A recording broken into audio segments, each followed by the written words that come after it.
بسم الله الرحمن الرحيم.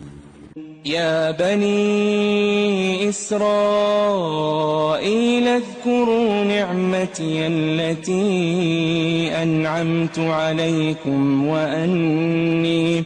وأني فضلتكم على العالمين. واتقوا يوما لا تجزي نفس عن نفس شيئا ولا يقبل منها شفاعة ولا يؤخذ منها عدل ولا هم ينصرون. وإذ نجيناكم من آل فرعون يسومونكم سوء العذاب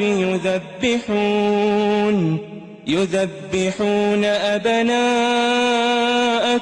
ويستحيون نساءكم وفي ذلكم بلاء من ربكم عظيم. وإذ فرقنا بكم البحر فأنجيناكم وأغرقنا آل فرعون وأنتم تنظرون. وإذ واعدنا موسى 40 ليلة ثم اتخذتم العجل من بعده وأنتم ظالمون. ثم عفونا عنكم من بعد ذلك لعلكم تشكرون. وإذ آتينا موسى الكتاب والفرقان لعلكم تهتدون. وإذ قال موسى لقومه يا قوم إنكم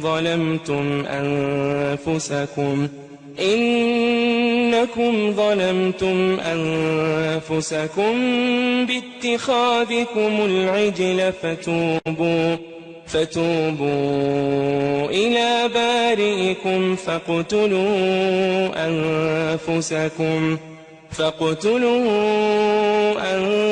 أنفسكم ذلكم خير لكم عند بارئكم فتاب عليكم إنه هو التواب الرحيم. وإذ قلتم يا موسى لن نؤمن لك حتى نرى الله جهرة فأخذتكم الصاعقة وأنتم تنظرون. ثم بعثناكم من بعد موتكم لعلكم تشكرون. وظللنا عليكم الغمام وأنزلنا عليكم المن والسلوى. كلوا من طيبات ما رزقناكم وما ظلمونا ولكن كانوا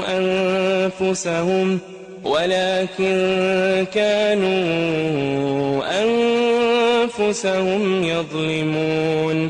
وإذ قلنا ادخلوا هذه القرية فكلوا منها حيث شئتم رغدا وادخلوا الباب سجدا وقولوا حطة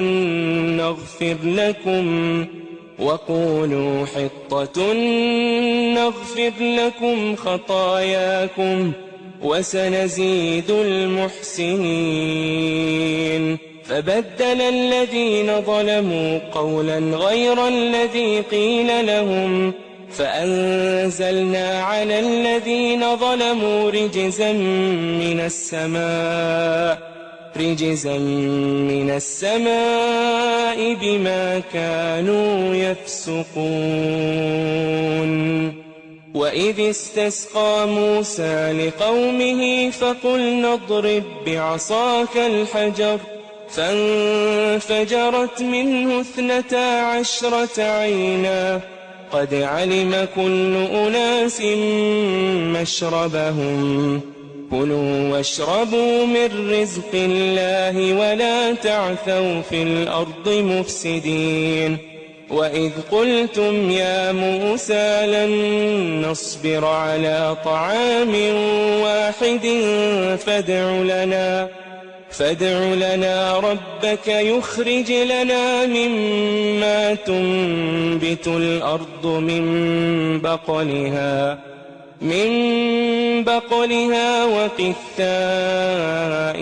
وفومها وعدسها وبصلها قال أتستبدلون الذي هو أدنى بالذي هو خير اهبطوا مصرا فإن لكم ما سألتم وضربت عليهم الذلة والمسكنة وباءوا بغضب من الله ذلك بأنهم كانوا يكفرون بآيات الله